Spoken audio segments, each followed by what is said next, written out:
हम उनको प्रयास कर रहे हैं कि तत्काल उनको सहायता राशि दिया जाए और हमारे सब वही डूब गया। हम लोग तो अब जितना पहने थे तो इतने से में रहे। मोटरसाइकिल भी दब गया, एक साइकिल था वो भी दब गया। अभी मैं मांदर नाला जो कि लोहंडीगुड़ा विकास खंड में आता है, जहाँ पर डैम बनाया गया है, वहाँ पर खड़ा हूँ। और बड़े दुख की बात है कि ये गांव लगभग बहुत ज़्यादा प्रभावित था बाढ़ से लबालब भरा हुआ था, गांव डूब चुका था। उस गांव में, उस जगह में मैं आया हुआ हूँ। और कुछ ही दिन पहले की बात है, मुश्किल से 2 या 3-4 दिन पहले की बात है, ये गांव पूरा डूबा हुआ था।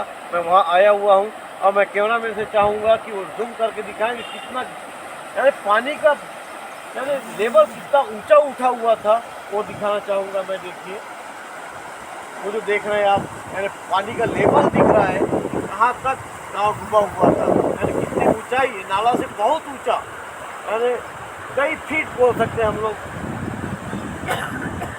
यानी कितनी भयानक विभीषिका बोल सकते हैं। यहाँ पर इतना बहुत प्रभावित हुए गांव वाले, वो बहुत ही दुखद विषय है।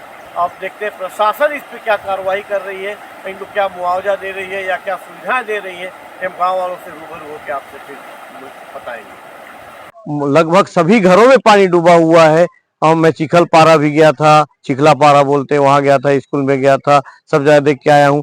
अभी एक घर में, ऐसे मकान में आया हूँ जो घर पूरी तरह ध्वस्त हो चुका है, जहाँ की मैं अब आपको दिखाऊंगा। आपको आश्चर्य होगा कि मैं उस घर में जो छानी बोलते हैं, छप्पर बोलते हैं, उसमें मैं चढ़ने की कोशिश कर रहा हूँ। जबकि नीचे में, ये मैं नीचे दिखा रहा हूँ, यहाँ से दरवाजा था, अंदर जाते थे। लेकिन मैं ये दरवाजा से न जाके मैं सीधे घर के छप्पर में चढ़ रहा हूँ, ये कह सकते हैं हम लोग। ये देखिए, मैं छप्पर में चढ़ चुका हूँ, जिसको यहाँ पर छानी बोलते हैं। छानी के ऊपर चढ़ चुका हूं मैं, और यहां से मैं बात कर रहा हूं। यानी ये घर पूरी तरह ध्वस्त हो चुका है, पूरी तरह यानी मिट्टी में मिल चुका है घर। और यहाँ पर इनका बहुत ज्यादा नुकसान हुआ है। कितना नुकसान हुआ है ये मैं उनसे मिलना चाहूंगा, जो घर मालिक है, जिनका घर था, उनसे मैं मिलना चाहूंगा। और यहाँ की स्थिति आप देख के जान सकते हैं। देखिए, इसको बोलते हैं मोंगरी के ऊपर जो लगाया जाता है, यहाँ मोंगरी बोलते हैं। जो मुख्य, जो घर के ऊपर जो लगता है, छानी के ऊपर, यहाँ से ऐसा ऊपर जाता है, फिर वहां पर दोनों साइड से ऐसे बल्ली लगाते हैं, उसके ऊपर खपरा छाया जाता है। वो दिखा रहा हूं मैं, वहां पर खड़ा हूं।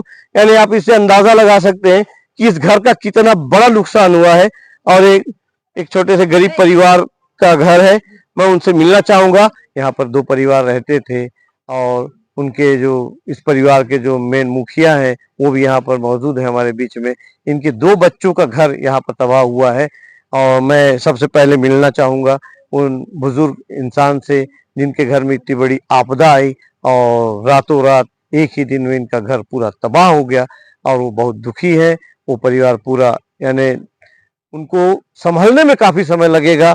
अगर सरकार भी कुछ मुआवजा देती है, या जो भी शासकीय योजनाओं का जो भी फायदा उठाती है, क्या उठाती है, देखने वाली बात होगी। लेकिन मैं चाहूंगा कि इस घर के जो मुखिया हैं, उनसे मिलना चाहूंगा, और उनसे हम रूबरू होते हैं। दादा, आपका क्या नाम है? मकुन नाम। मकुन नाम। हाँ। अच्छा दादा, आपका 2 परिवार है, आप 2 बच्चे लोग का घर है ना यहाँ पर? हाँ, तो दोनों घर आपका गिर गया, ढह गया हाँ। बाढ़ के कारण। हाँ, बाढ़। हाँ। तो कितना नुकसान हुआ होगा आपके लिए? तो बहुत बड़ा दुख का घड़ी आ गया आपके लिए। यहाँ तो बताने के लायक नहीं है, लेकिन बहुत ये घाटा हो गया है। बहुत ज्यादा घाटा हो गया है ना? कम से कम यहाँ तो आजकल के हिसाब ने तो सांग ही नहीं होए है ना? बोले फिर ये पहले जमाना जो है 2-2.5 लाख तो बर्बाद हो ली। हाँ, पुराना जमाना सोच लो, ने बेचो तो खूब ज्यादा हो ली। तो 10-15 बार है ना? उस समय आपको इतना लगा होगा। तो अभी तो बहुत महंगा हो गया हर चीज, है ना? तो काफी नुकसान हुआ है। तो आपके 2 बेटा बहू लोग का घर इसमें तबाह हो गया, है ना? हाँ। तो मैं सबसे पहले इनकी जो बड़ी बहू है, उनसे मिलना चाहूंगा, उनका परिवार है, उनसे मिलना चाहूंगा। हाँ, आप उनकी बहू है ना? क्या नाम है बेटा आपका? भारती पटेल। भारती पटेल। अच्छा, आपके घर में क्या क्या नुकसान हुआ और अचानक आप लोग कैसे अपने आप को बचाए, इसके बारे में बताइए। सोना चांदी सब होता भीत काय तो गेली हाँ, हे मग काहीच नाही आहे कुछ नहीं है, 30 लाखचे सामान गेली पूरा नुकसान हो पूरा. ली। आप लोग कैसे अब चलाओगे जिंदगी, सरकार से आप क्या चाहते हो? मग ते तिला म्हणणार नानी असत मग सरकारच सुविधा बनवून दिलं मैं अच्छा रहतु काय मैं कहाँ जाऊँ मैं पिला मन कहाँ पोसुआ कहन करूँ ब्याल मैं नहीं जाने काम के सुविधा बनवून दिले आम्ही काय तो होतो ये घर कुड़िया नहीं आए तुमचो ने? नहीं आया हमके हाँ। कहीं की नहीं आए तो इधर तुमके झट के झट घर कुड़िया हो तो रहा से ने, नानी नानी पिला जिला सो। नानी पिला जिला हाथ में पिला बोल बिकला मैं हाँ हिंडुक सके ना बुलुक सके कोनी बाय हाँ हाँ हाँ। तो ये सब तकलीफ है आप लोग को, है ना? हाँ, नकली हाँ। पैर लगाए बच्चे को, हाँ, है ना? हाँ। तो बहुत तकलीफ हो रहा है ना? तो रहने में आप लोग को दिक्कत होगा। तो यहाँ मैं मिलना चाहूंगा, इनकी देवरानी है, यहाँ से आ रही है आपके साथ। मेरा नाम दिनेश्वरी पटेल है। हाँ हमारा भी वही हाल है, जो भी यहाँ खाने के लिए सामान था, दाल चावल धान वगैरह सोना चांदी जो भी हम लोग रखे थे, मोटरसाइकिल भी नहीं है, एक साइकिल भी नहीं है, कुछ नहीं है, कुछ रहने की व्यवस्था भी नहीं है। हम लोग यहाँ वहाँ सो रहे हैं रात में, दिन भर तो यहीं घूम घूम के रहते हैं और रात में कहाँ कहाँ सोने जाते हैं। अच्छा, मोटरसाइकिल भी दब गया मोटरसाइकिल भी दब गया, एक साइकिल था वो भी दब गया, और घर का सामान भी दब गया। घर का सामान भी दब गया, कब बह गया कोई पता नहीं है, यानी उसके बारे में कोई नॉलेज ही नहीं है आप लोग नॉलेज को, है ना? नहीं है। अच्छा, कुछ जैसे आप हम लोग लोग पनारा लोग हो, माली लोग हो, आप हाँ, लोग खेती बाड़ी करते हो, तो उसका भी प्रभाव पड़ा होगा आप लोग हाँ, के ऊपर। उसका भी प्रभाव पड़ा। हम लोग तो वही खेती बाड़ी में अपना जीवन यापन कर रहे थे। अब तो कुछ नहीं है, कुछ बचा ही नहीं है, क्या करेंगे कैसे रहेंगे कुछ पता नहीं है। वो जो भी है उन सरकार जो अच्छा, अभी जो शिविर लगा है खाना पीना के बारे में, आप लोग खाना पीना मिल रहा है बराबर कि नहीं मिल रहा है? कैसे कर रहे हो आप लोग खाना पीना के लिए? मिल खाना पीना तो इधर उधर बना रहे हैं, सब लोग खाने लोग खा भी रहे हैं। हम लोग तो कौन समय खाते हैं, कौन समय तो मन तो वैसे ही होता है नहीं, इतना पूरा सब गिर गया उसके बाद खाने में तो उतना मन भी नहीं होता। अब शिविर में क्या क्या खिलाया, नाश्ता पानी खाना पीना कुछ दे रहे हैं शिविर में, स्कूल में? दे रहे हैं, एक दिन केला लाए थे, कल परसों हाँ। परसों केला बिस्कुट जो जूस जो भी दिए थे। आज तो नाश्ता पानी नहीं है, अब कल से नहीं दे रहे? हाँ कल से नहीं दे रहे हैं। आज फिर हमारे यहाँ के लोग कौन कौन तो पंचायत तरफ से जो कहाँ से है पता नहीं, कि हमारे जो भी सगा संबंधी हैं उन लोग लाए थे, कहाँ से बनाए हैं तो नहीं पता, लेकिन यहाँ पर बनाए हैं और खिला रहे हैं जो जो भूखे हैं उन लोगों को। कहाँ से दिए हैं तो हम तो नहीं पता, खाना बनाए खाओ बोल तो के हम थोड़े थोड़े अभी जाके खाएंगे। कहाँ पर बना रहे हैं? ये सड़क के पास बना रहे हैं। सड़क के पास। हाँ। कपड़ा लत्ता, अब आप लोग पास कपड़ा तो घर में धंस गया होगा अंदर, है ना? पूरा पूरा भीग गया। जितना पहने थे हम लोग, हाँ उस दिन बाजार होने का रहा, हाँ मंगल को, तो हम लोग तो थोड़ा ऐसी कपड़ा मन को पहने थे, अच्छा अच्छा कपड़ा को रख दिए थे, हाँ। बाजार समय जाते समय में पहनेंगे बोल के सबको, सब वहीं डूब गया। हम लोग तो अब जितना पहने थे उतनी से में रहे।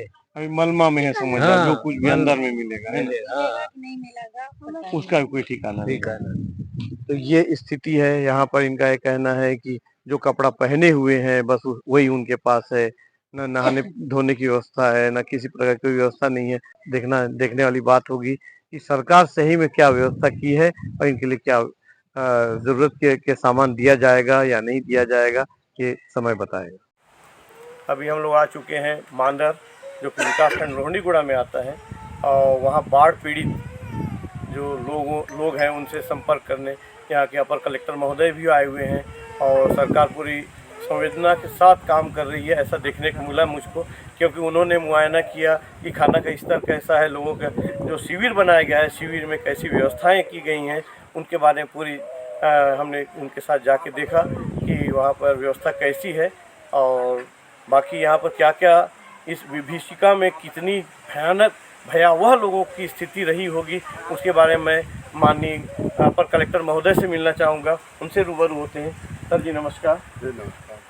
सर जी, अभी जो एक बहुत ही दर्द विदारक दिल को छूने वाली बात हो गई यहाँ पर लोहंडीगुड़ा ब्लॉक में, इसके बारे में क्या क्या आपने देखा और कैसा आपको महसूस हो रहा है? जी ये ग्राम जो मांदर है ये लोहंडीगुड़ा ब्लॉक का गांव है, और ये मांदर नदी किनारे ही ये मोहल्ला जो है वो बसा हुआ है। 26 तारीख को जो पानी गिरा था, अतिवृष्टि हुई थी, उसके कारण यहाँ पर नुकसान हुआ है। लोगों का मकान भी गिर गया है, कुछ तो आंशिक मकान भी गिरा है, कुछ पूरी तरह से गिर गया है, कुछ फसल में भी मिट्टी जो है वो आ गया है नदी का बहाव से। कुछ लोगों के जो घर पूरी तरह टूट गए हैं, आंशिक रूप से टूटे हैं। हम उनको प्रयास कर रहे हैं कि तत्काल उनको सहायता राशि दिया जाए, और हमारे जो अमला है वो लगे हुए हैं और केस भी हम बना रहे हैं। और अभी तत्कालिक में हम 2.5-3 लाख रुपये भी बांट चुके हैं यहाँ पर। और अभी भी हमारे जो राजस्व विभाग के और जनपद के और कुछ शिक्षा विभाग के लोग लगे हैं, सर्वे का काम चल रहा है। फसल क्षति भी हुई है, फसल क्षति के भी हम लोग आकलन कर रहे हैं। लोगों को खाने पीने की किसी प्रकार की कमी ना हो, इसको भी सतत रूप से हम देख रहे हैं और प्रयास ये कर रहे हैं कि और भी उनको किसी प्रकार का तकलीफ ना हो। स्वास्थ्य शिविर भी लगाया गया है। लोक स्वास्थ्य यांत्रिकी विभाग से हम पानी की भी व्यवस्था कर रहे हैं ताकि उनको स्वच्छ पानी मिले पीने के लिए। पुलिस विभाग के द्वारा भी भ्रमण किया जा रहा है। तो सभी प्रकार के जो भी सुविधाएं हैं हम उनको मुहैया कराने के प्रयास कर रहे हैं। अभी हमारे वन विभाग से भी बांस बल्ली की गाड़ी आने वाली है। हम उनको भी तत्काल जो नियमतः निःशुल्क बांस और बल्ली प्रदान करेंगे और किसी प्रकार का पब्लिक को कोई असुविधा न हो, इसका पूरा ध्यान रखा जा रहा है। अच्छा, हमने देखा कुछ निर्माणाधीन मकान थे, वे भी क्षतिग्रस्त हो चुके हैं। इसके बारे में क्या उनको, जैसे कुछ तो सरकारी योजना के अंतर्गत बनाए जा रहे थे, कुछ व्यक्तिगत भी बन रहे थे, तो उनके लिए क्या सुविधाएं मुहैया कराएगी सरकार? निर्माणाधीन मकान जो है उसके लिए भी हम लोग सर्वे का काम करवा रहे हैं और जो हमारे राजस्व पुस्तक परिपत्र में नियम है उसके तहत उनको भी आवश्यक जो भी सुविधा है वो हम प्रदान कराएंगे। अच्छा, और एक निवेदन था, जैसे हम लोग बाढ़ पीड़ित जगह या जहाँ अग्नि से भी नुकसान होता है, ऐसे कुछ होती है, प्राकृतिक आपदा होती है, तो वहाँ पर एक नंबर दिया जाता है कि अगर कोई तकलीफ़ होती है तो मैं चाहूँगा कि एक ऐसा आपके पास कोई कांटेक्ट नंबर होगा जिससे मान लीजिए कोई लापरवाही करता है, कुछ करता है, तो उसके बाद शिकायत हो या अपना सुझाव हो तो किस नंबर पे दे सकते हैं? ऐसा कुछ नंबर है क्या अपने पास? जी, हम लोग अभी 26 तारीख को जो प्राकृतिक आपदा हुआ था, जो अतिवृष्टि, उसके लिए हमने सभी तहसीलों का हेल्पलाइन नंबर जारी किए हैं और उसके साथ ही साथ हमारे कलेक्ट्रेट में जो कंट्रोल रूम बना हुआ है उसका भी नंबर हमने 222-661 उसका नंबर है, वो भी हमने जारी किए हैं। और उसमें भी लगातार लोग जिनको तकलीफ है या जो ज़्यादा प्रभावित है, वो कोई समस्या है तो वो उस नंबर से हमको बता सकते हैं। और बहुत से किसानों के धान खड़ी फसल बर्बाद हो चुकी है, उसको भी हम लोगों ने आपके साथ जाके भी देखा है ना, तो इसके बारे में क्या उनको सुविधा मिलेगी? खड़ी फसल जिसमें बिल्कुल रेत या मिट्टी पूरा भर गया है, ऐसे फसल के नुकसानी का भी हम आकलन करा रहे हैं और हमारे राजस्व पुस्तक परिपत्र 6-4 में भी उसमें आर्थिक सहायता देने का नियम है, तो प्रति हेक्टर प्रति एकड़ के हिसाब से उनको भी राशि दिया जाएगा। बहुत बहुत धन्यवाद सर पूरी जानकारी देने के लिए। तो ये था मांडर से रिपोर्टिंग की है हम लोगों ने, और हम लोगों ने देखा कलेक्टर महोदय के साथ हम खुद जाके वहाँ पर लोगों के बीच से में मुलाकात किए और लोगों का हम लोग आकलन किया और काफ़ी नुकसान तो हुआ है और इस पीड़ा को सहने की शक्ति गाँव वालों को दे। और शासन से अनुरोध है पुनः मेरा कि इस पर गंभीरता से विचार करते हुए इन पे अधिक से अधिक जितना अधिक उनके सहायता कर सकते हैं शासन प्रशासन इस पर अपना ध्यान आकर्षित करें। हाँ, मैंने पहले भी बताया है कि यहाँ पर अनेक संस्थाएं आके बाढ़ पीड़ित लोगों के लिए काफ़ी सहायता कर रहे हैं। उनमें से अभी आए हुए हैं तो मैं कुछ लोगों से मिलना चाहूँगा, रूबरू होते हैं, उनसे पूछते हैं। दादा, अपना परिचय दीजिए। मेरा नाम दुष्यंत दास है। हाँ, आज आप किस उद्देश्य से आए हैं? बहुत अच्छा उद्देश्य लग रहा है, लेकिन आप बताएं तो ज़्यादा अच्छा लगेगा। देखिए, आज हम लोग यहाँ पे जो बस्तर जिला के लोहंडीगुड़ा ब्लॉक में ग्राम मांडर में जो बाढ़ पीड़ित है, हम लोग जाके देखे हैं। कई लोगों का घर जो है मलबे में तब्दील हो गए हैं और यहाँ की स्थिति बहुत ही भयानक थी। तो हमारे गुरुजी संत रामपाल जी महाराज ऐसे परिवारों के लिए जो है जरूरत की जो सामग्री जो है, राशन सामग्री से लेकर जो है कपड़ा वगैरह है, त्रिपाल है, कुछ बर्तन है, ये सभी चीज जो है उनके लिए जो है भिजवाए हैं। तो यहाँ पर माँ दंतेश्वरी स्व सहायता समूह के लोग भी आए हुए हैं जो ग्रामीणों को यानी भोजन की व्यवस्था कर रहे हैं। और भोजन कैसे मिल रहा है, क्या माध्यम है, उसके लिए मैं चाहूंगा कि यहाँ पर एक सज्जन आए हुए हैं, ग्रामीण हैं, मैं उनसे मिलना चाहूंगा। दादा आपका नाम? नरेंद्र पटेल। नरेंद्र पटेल जी। कौन गाँव? मांडर। अच्छा, मांदर में। तो जो स्व सहायता समूह है उन लोग बराबर काम कर रहे हैं। बराबर काम कर रहे हैं। तो आपको जैसे खाद्य सामग्री मिल रहा है, कहाँ कहाँ से मिल रहा है, कैसे व्यवस्था हो रही है? शासन तरफ से मिल रहा है सर। वो बाकी तो पर्सनल भी दे रहे हैं, कोई कहीं आ रहे हैं और बजरंग दल वाले भी आए हैं। हाँ। और बाकी घर घर जाके दे रहे हैं। बाकी सांसद महोदय भी आए थे, उनने कुछ सहायता किए थे राहत सामान। और विनायक भैया भी आए थे, वो भी तुरंत किए राशन यानी पानी। काफी लोगों से हाँ, मिल रहा मिल है। कोई भूखे तो नहीं रहेगा ना? भूखे नहीं। और रहने ठहरने में कोई दिक्कत? नहीं। जैसे कोई परिवार जिसका परिवार है कहीं कहीं जाके मतलब इधर उधर, जिसका घर नहीं डूबा है वो पारा में मांडर ही है, लेकिन उधर नहीं डूबा है, उधर जाके रह रहे, बाकी रिपाल जाके रह रहे हैं। यानी अपने साथ सगा होगा, जान पहचान क्या रह रहे हैं ना। और बाकी एक दूसरे को सब सहायता कर रहे हैं। और बीमारी सब ठीक है ना यहाँ पर? डॉक्टर लोग का इलाज पानी सब ठीक ठाक चल रहा है। सांसद बस्तर द्वारा राहत शिविर लगाया गया है यहाँ पर मांदर में, विकासखंड लोहंडीगुड़ा के अंतर्गत। मैं वहां पर आया हुआ हूँ और यहाँ पर मैंने देखा कि यहाँ स्वास्थ्य शिविर, यहाँ पर कुछ स्वास्थ्य विभाग से संबंधित और सौभाग्यवश यहाँ पर डॉक्टर साहब आए हुए हैं, बीएमओ। मैं उनसे ही मिलना चाहूंगा और वे बताएंगे कि शिविर में कितने लोग लाभान्वित हो रहे हैं और कितने लोग, क्या महामारी की आशंका है या जो भी समस्याएं आ सकती हैं उसके बारे में मैं चाहूंगा कि वे कुछ बताएं। सर जी नमस्कार। अच्छा, यहाँ आप लोग कब से शिविर लगाए हुए हैं? 26 तारीख को शाम 6 बजे से। अच्छा, तो बाढ़ वाले दिन से। हाँ, तो यहाँ पर क्या स्थिति है लोगों के स्वास्थ्य के बारे में, आप क्या कह रहे हैं? स्वास्थ्य के बारे में अभी कंडीशन, 3 लोगों की तबीयत खराब थी, एक जो पानी में डूब रही थी, उसको हमने हॉस्पिटल में भर्ती किया था। डिस्चार्ज करके हम अपनी गाड़ी से भी लेके आए हैं स्वास्थ्य विभाग से।